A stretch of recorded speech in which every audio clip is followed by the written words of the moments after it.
যে মানে আওয়ামী লীগ নিষিদ্ধ করা হয় নাই, আওয়ামী লীগের কার্যক্রম নিষিদ্ধ করা হয়েছে, দুইটার মধ্যে তফাৎ কি আসলে? মানে তারা মানে কি করতে পারবে আর কি করতে পারবে না, মানে একজন আওয়ামী লীগ কি করতে পারবে এখন? মানে আমার একটা আন্ডারস্ট্যান্ডিং হচ্ছে আওয়ামী লীগ নিষিদ্ধ, তা আপনি বলতেছেন না দুইটার মধ্যে একটু তফাৎ আছে, তফাৎটা কি আসলে? দেখেন, নিষিদ্ধ তো আমাদেরও করা হয়েছিল, তাই না? এবং একবার না, আমাদের এই সংগঠনের জন্মের পরে দফায় দফায় আমাদেরকে নিষিদ্ধ করা হয়েছে। নিষিদ্ধ যখন কোনো সংগঠনকে করা হয়, তখন এই সংগঠনের ব্যক্তিরাও বিভিন্ন ধরনের সমস্যায় পড়ে যান, এর সাথে রিলেটেড ব্যক্তিরা। এমনকি তাদের স্বাভাবিক জীবনযাত্রাটাও তাদের পক্ষে চালায় নেওয়া সম্ভব হয়। তারা যদি সমাজের কোনো ক্রিমিনাল ব্যক্তি নাও হয়ে থাকেন, তবুও তাদের উপরে সমস্যা আরোপ হয়েছে। কিন্তু যখন কার্যক্রম নিষিদ্ধ থাকবে, তখন ওই পলিটিক্যাল কার্যক্রমগুলো ছাড়া বাকি জীবনের সবই তো তারা করতে পারবে, করছে তো।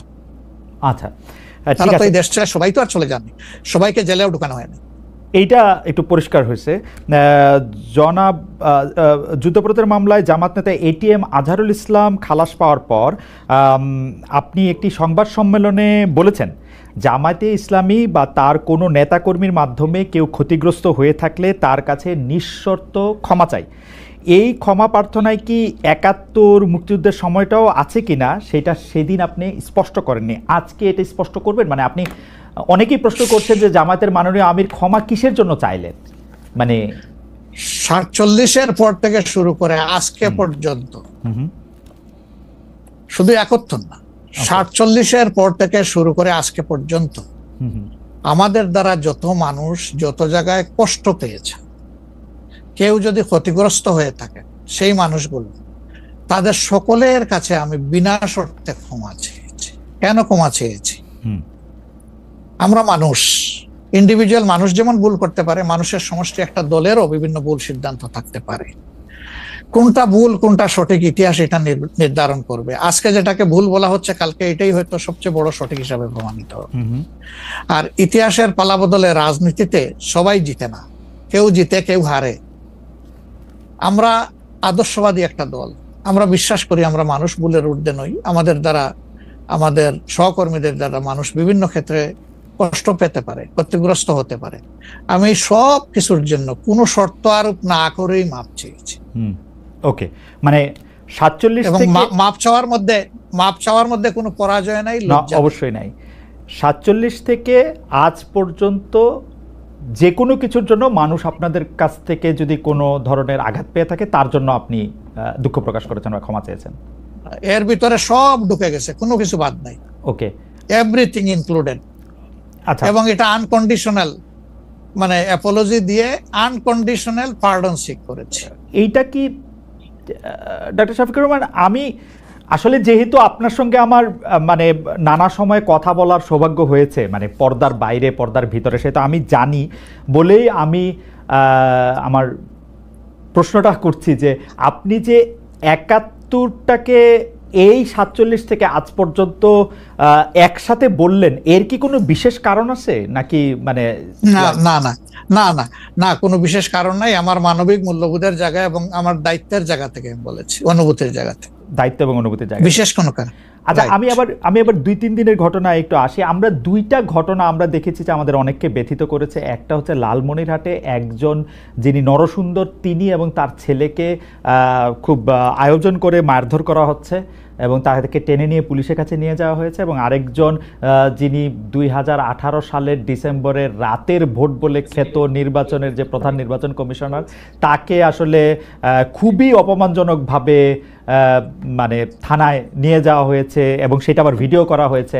মানে আমি সাধারণভাবে যেটা বুঝি, আপনি আমাকে শাস্তি দিতে পারেন, আপনি আমাকে মৃত্যু দিতে পারেন, কিন্তু মানুষ হিসাবে আরেকটা মানুষকে অসম্মান করার অধিকার যে আমাদের নাই, এইটা কি মানে মানে নাকি এইটা আমাদের আছে কারণ তারা একটা খারাপ কাজ করেছিল, এরকম কি?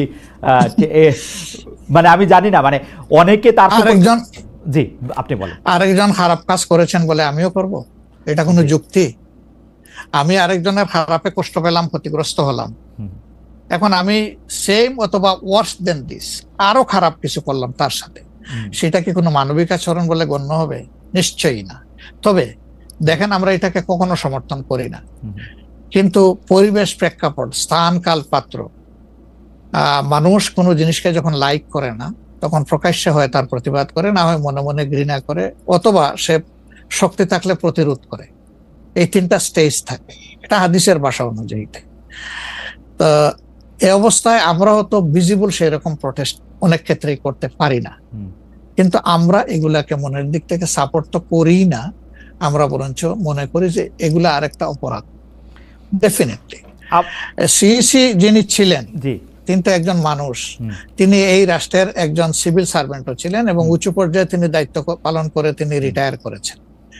তিনি নিশ্চয়ই কাজ ভালো করেন নাই, অনেকগুলা খারাপ কাজ করেছেন। সেই সময়টা জনপ্রত্যাশার এগেইনস্টে গিয়ে করেছেন। সত্য তথ্যের উপর না থেকে অসত্য তথ্য তিনি তার সংস্থা থেকে বলেছেন, সেগুলো সব খারাপ। তো তার জন্য তো আদালত আছে, কিন্তু আদালতে যাবেন, আমি তাদেরকে আদালতে নিয়ে যাই, আইনের আওতায় নিয়ে যাই, কিন্তু আইন আমার হাতে আমি তুলে নেবো কেন? এটা তো কোনো অবস্থায় আমরা সমর্থন করবো না। এই জন্য আপনার স্মরণ থাকার কথা, 5 তারিখ রাত্রেই আমরা ঘোষণা করেছি যে ব্যক্তিগতভাবে আমরা কারো উপর থেকে কোনো প্রতিশোধ নেব না, এবং আমরা নেইনি। আমাদের 2-1টা ব্যতিক্রম ঘটনা ঘটেছে, আমরা তাদেরকে শাস্তি দিয়েছি, আমরা ছাড় দেই নাই কাউ। আমাদের এই ঘটনাগুলো র্যান্ডম না, ব্যাপক না, 2-1টা বিচ্ছিন্ন ঘটনা, আমরা কাউকে ছাড় দেই। আমরা যেহেতু আপনার সময় কম, আমরা দ্রুত একটা বিষয় থেকে আরেকটা বিষয়ে যেতে হচ্ছে। সম্প্রতি আপনি একটি ভাষণে বলেছেন, আমি এখানে ছোট্ট একটু অ্যাড করতে চাই। এই যে মব, যেটাকে এখন মব বলা হচ্ছে, এর চাইতে কিন্তু আরো নিকৃষ্ট মব কিন্তু গত 15.5 বছর মানুষ প্রত্যক্ষ করেছে। ইভেন আপনাদের সাংবাদিকদের সাথে হয়েছে, আরো অনেকের সাথে, পলিটিশিয়ানদের সাথে। তো এগুলা কোনো ডাল ভাত, কোনো ব্যাপারই ছিল না, সিভিল সোসাইটির মানুষের সাথে, শিক্ষকদের সাথে। কিন্তু ওইগুলা দিয়ে আমরা এটাকে জাস্টিফাই করতে চাই হয়েছে বলেই আমরা সবাই মিলেই কিন্তু এগুলি প্রতিরোধ করেছি, প্রতিবাদ করেছি। আসলে যে যার জায়গা থেকে প্রচন্ড ভাবে প্রতিবাদ করেছে। আমার মনে আছে ডয়েচে ভেলেতে থাকতে আমি একবার শেখ হাসিনার নাম করে এতবার বলতেছিলাম যে কেন তিনি এটি করবেন, কেন তার এটি সমালোচনা করা যাবে না, এবং কেন তার এটা, মানে আমার মনে আছে যে মানে আমার সাংবাদিকতায় আমি কোনো সময় অ্যাক্টিভিজম করতে চাই না বা অ্যাক্টিভিজমের জায়গা থেকে, কিন্তু এইগুলির প্রতিবাদ আমরা সবাই মিলেই আসলে করেছিলাম, যে যার অবস্থান থেকে। রাজনীতিবিদরা এখনো আমাদেরকে করতে হবে, এখনো যদি আমরা সেই জায়গার মধ্যেই থাকি এবং কেউ কেউ আমরা এটা বলি যে তারা করেছে সেজন্য এটা ঠিক আছে, সেইটার ব্যাপারে আপনার কাছে বিচার দিতে চাইছি। প্রশ্নই ওঠে না, এটাকে সাপোর্ট করা যাবে না। আরেকজন অন্যায় করেছে তাই আমি আরেকটা অন্যায় করবো, এটা চলবে না। আর তাইলে আমরা ভালোর দিকে আগাবো কিভাবে? অ্যাবসলিউটলি আমরা তো আগাতে পারবো। আপনি সম্প্রতি এক ভাষণে বলেছেন, আরেকটা প্রসঙ্গে যায়, যে সেই গণতন্ত্র হালাল যার মাধ্যমে আল্লাহর বিধান কায়েম করা যাবে, বুলেট নয় ব্যালটের মাধ্যমে যেতে হবে। এটা আপনি বলেছেন হাদিসের রেফারেন্স দিয়ে। আপনার এই বক্তব্যের প্রতিবাদ করেছেন মুফতি ডক্টর সাইয়েদ মোহাম্মদ এনায়েতুল্লাহ আব্বাসী সিদ্দিকী। রবিবার ফেসবুক এক পোস্টে দাবি করেছেন যে তিনি হাদিসের সুস্পষ্ট অপব্যাখ্যা করেছেন। আপনি এক লাইনে আবার একটু ব্যাখ্যা দিবেন কিনা? না, আমি হাদিসের দেই নাই।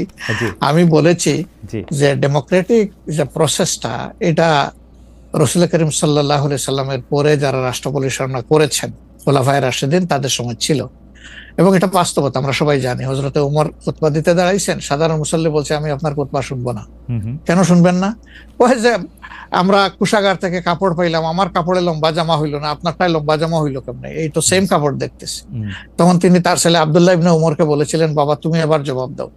তিনি দাঁড়াইয়া বললেন যে দেখেন, বাবা তো রাষ্ট্রের দায়িত্বশীল, তার সাথে বিভিন্ন বিদেশি প্রতিনিধি দল আসে, রাষ্ট্রের সম্মানে আমি বাবাকে বলেছিলাম যে বাবা আমাদের পোশাক 2 টুকরা করে কাটার দরকার নাই, আপনি অনুমতি দিলে আমি কুশাগারকে রিকোয়েস্ট করতে চাই যে আমাদের 2 পিস না কেটে দিয়ে দেওয়ার জন্য, সেটা দিয়ে আপনি জামা বানাবেন।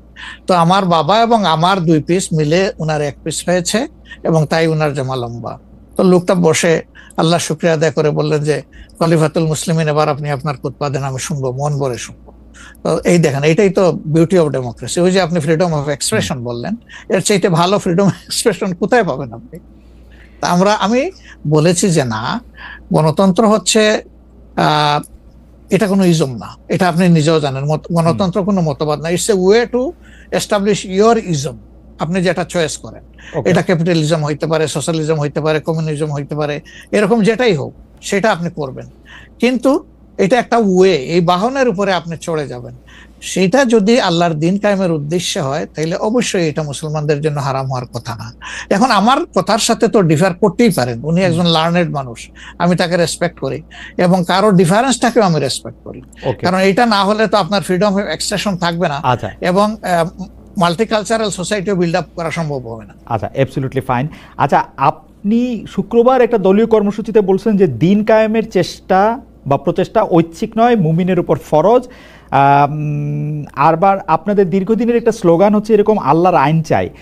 এখন একটি নতুন প্রচারণা, মানে অনেক দলকেই ক্ষমতায় দেখাচ্ছে, মানে জামাত ইসলাম একটা নতুন প্রচারণা এরকম যে অনেক দলকেই ক্ষমতায় দেখা হয়েছে, জামাতকে একটিবার সুযোগ দেওয়া হোক, আপনারা যদি নির্বাচনে জিতে ক্ষমতায় যেতে পারেন তাহলে কি বর্তমান ব্যবস্থা পাল্টে কোরআন সুন্নাহ ভিত্তিক শাসন বা শরিয়া আইন, শরিয়া ব্যবস্থা চালু করবেন?